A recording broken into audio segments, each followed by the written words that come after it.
Hi everyone, welcome to a quicker, shorter video. I say that in terms of the previous summer 4 months of the Daily Sib, which were up to about an hour of content. So the plan at the moment is to go live a bit more often, let's say for now, could be daily, might be a bit less, but it also will be shorter videos. So you may have seen I went live last night from my mobile phone. The idea being that if I had a reasonable enough viewpoint from my mobile, given the fact that I can't lift my arm up a lot higher than there. The feedback on the live was that there probably was a little bit too much view of my nostril. So I'm not going to do the mobile selfie as a daily live stream. It does mean I'm a little bit more static with the laptop. I can't therefore spin the camera around and show you anything in my surroundings. But to be honest, until things calm down a lot more, however that may look with the COVID situation, I'm not going to be going that far anyway. And I think once I'm back out to meetings in London and speaking at conferences around the country and doing the travel blogging, whenever that stuff happens again, there's always ways that I get help from other people to film me and to record blogs and vlogs that are a little bit more interactive and dynamic. But for now, I'm going to stick to this view with the laptop. So that kind of wraps up why I went live yesterday. And thanks for those that gave your honest feedback. Some were saying I could attach the phone to my wheelchair up higher, but the problem is I can't then reach the phone. Whereas at the minute I can use my phone to operate the laptop. And yeah, I say here we are. So that's that. A little quick update today. I've had ITV News round the house. They're doing a piece. It'll probably go out, I think, by the end of the week. So it won't be on today's news. Could be tomorrow, but I'll let you know when they let me know. But the piece is around shopping for disabled people during COVID-19. So obviously the setup in physical shopping places have been changed around a lot for obvious reasons, for health and safety and all to do with COVID safety. But it has had a negative effect on many disabled shoppers for many different reasons. And so part of that piece, I'm giving my thoughts. What I'll probably do, I'll go live, and I imagine, knowing how the news works, it will be like a 30-second soundbite from what we recorded this morning. So on the day it goes out, I will do a live that specifically addresses some more of those issues around shopping, the problems, but also I think you all know me now to be positive and optimistic enough that I'm a very solutions-oriented kind of person. So yeah, I will do another live another day that expands a bit more, but I just wanted to update you that today the film, well, I say the film crew, it was the amazing Matt from ITV News who's a presenter, but he also did the camera work, I guess because of COVID as well. He's was a one-man band today. So the one-man crew was here earlier, but it's always great to be asked and invited onto mainstream media and to obviously speak about really, really important topics like access to shops, particularly in the COVID world that we're in. And I got some really good feedback from the Disability Horizons community to prepare for my interview. So yeah, again, I will share more on that later in the week. But today, as it says down the bottom, superpowers from adversity.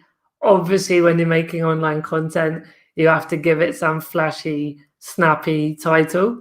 But I promise you the actual content and context will live up to the intriguing and mysterious title that I've given this video.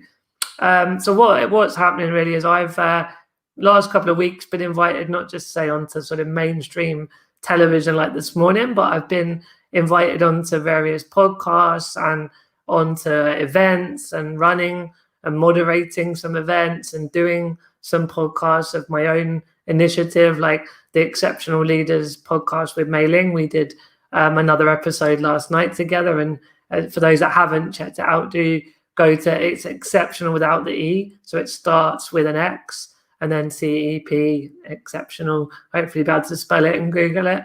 But yeah, so lots of content creation, whether they're just audio, whether there's video as well.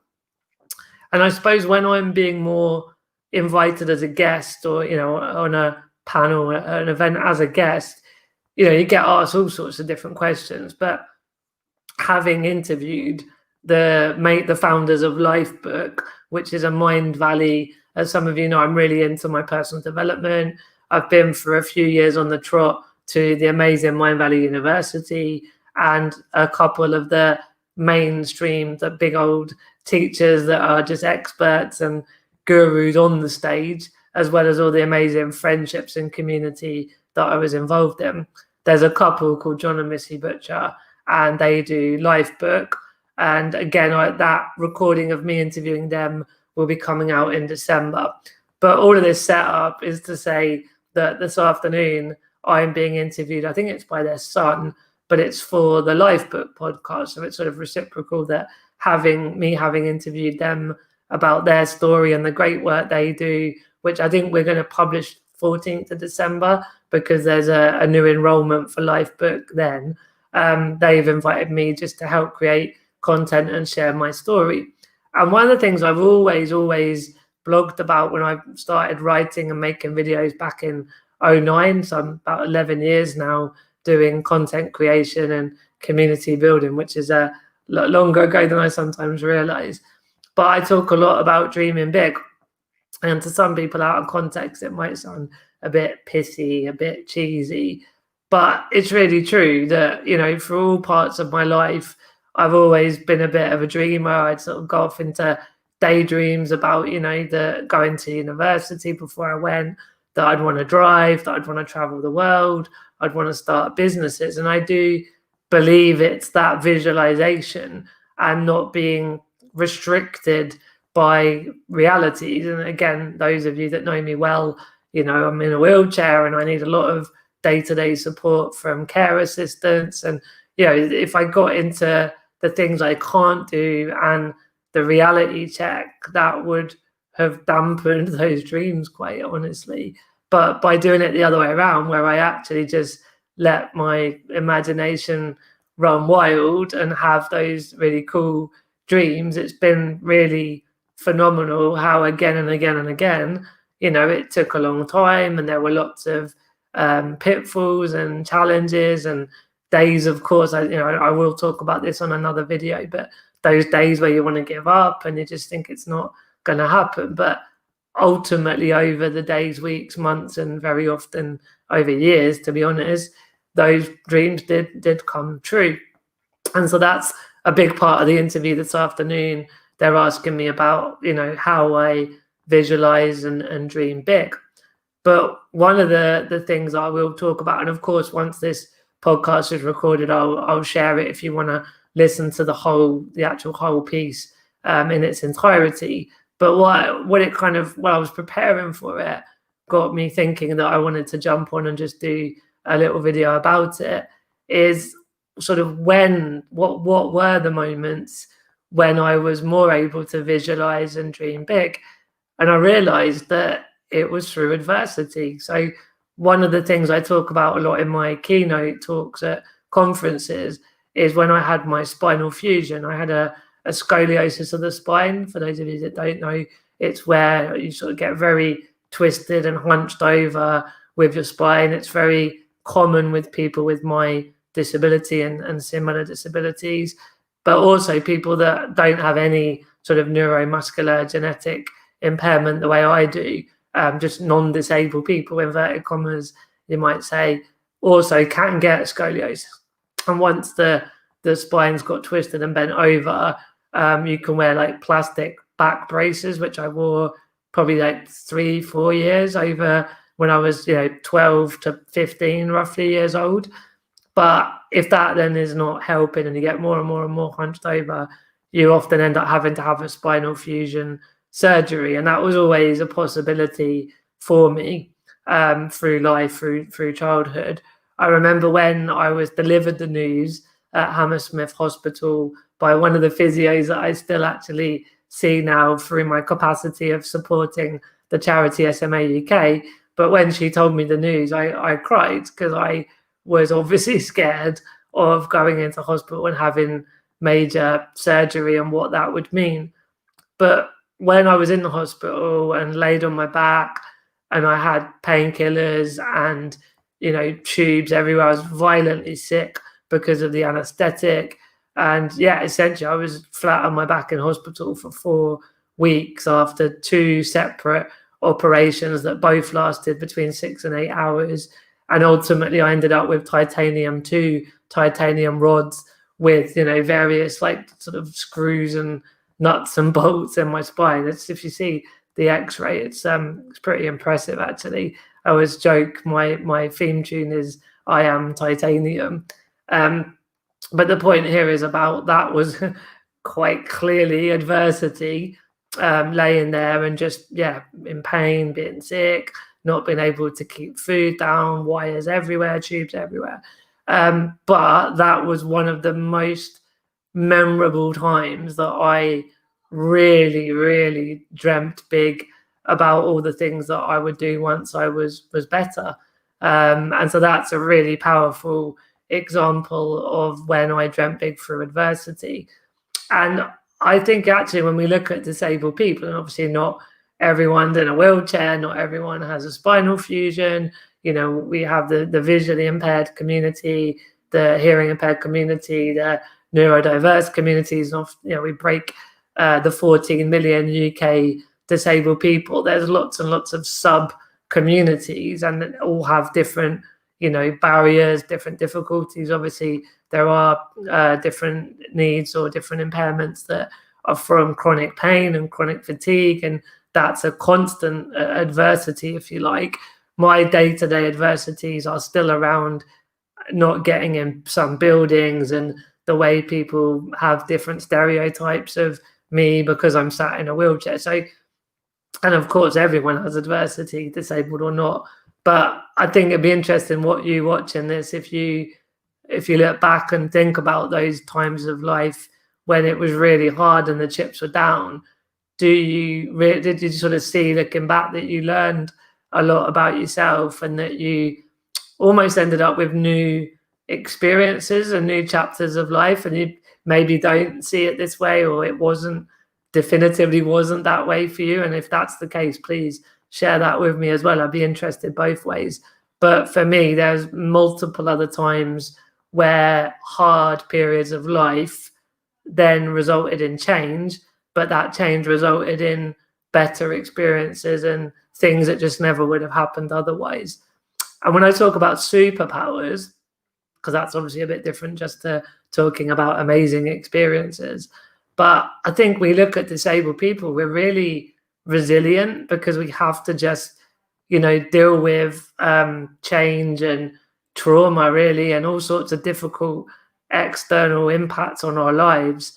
I think it makes us very resilient, which is, I believe, is a superpower, particularly with COVID-19. Everyone's struggling with the lack of control and the changes that are going on. So, maybe more than ever, we're a bit more equipped because we've got that superpower of resilience.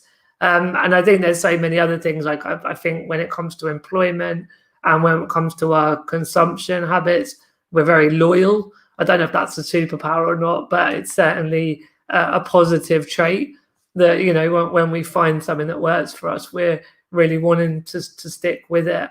And so again, if you have experienced this yourself or observed it more broadly around disability, do you think that there are superpowers? I know some parts of the community find the word like superpower a bit, crappy, or a bit not a good footing.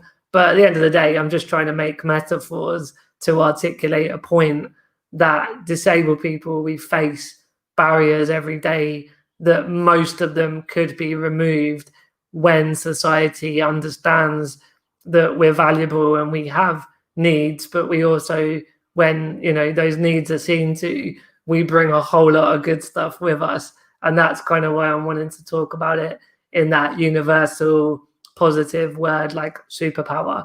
But yeah, let me know, what other kind of things have you personally or professionally seen around adversity leading to positives and leading to skills and attributes and traits that are of a positive, uplifting nature as well. So as always, I'm used to being a bit creating content publicly. I'm not doing it to always be agreed with. You may disagree with it. If you do, politely and constructively, let me know. But also, if it's something you agree with, it'd be great to hear your experiences and your stories as well. Trish has said, good afternoon, Martin. Say hello, good afternoon to you, Trish. And again, Trish, let me know what your experiences are, or your thoughts are on what I've talked about today. I know a lot of you don't always catch it live because I don't tend to pre-warn you I'm going to go live. I just dive on when I'm able to. But yeah, if you're watching this back throughout today, tonight, maybe even to tomorrow, still feel free to comment, and I'll keep an eye out for your comments. This goes on Twitter, Facebook, LinkedIn, and YouTube across my 4 different social channels. And I think it goes on the Purple Goat Facebook page as well. So yeah, let me know what you think of today's video. Let me know other topics you'd like me to cover. It doesn't have to be about adversity and superpowers and dreaming big, but I'm very into personal development, mindset, entrepreneurship, business, marketing, influencers, obviously. And yeah, all those sort of obviously other topics like travel. I'm going to start commenting on some news stories. So yeah, just keep an eye out for more shorter form, I say shorter form after those long ones that I was doing in the summer. And yeah, just basically keep me updated with what you're up to, what you'd like to see me doing on these little shorter videos. And maybe tomorrow, maybe day after, but I'll definitely be back again this week for more of these types of videos. In the meantime, have a lovely day. Take care for now. Bye-bye.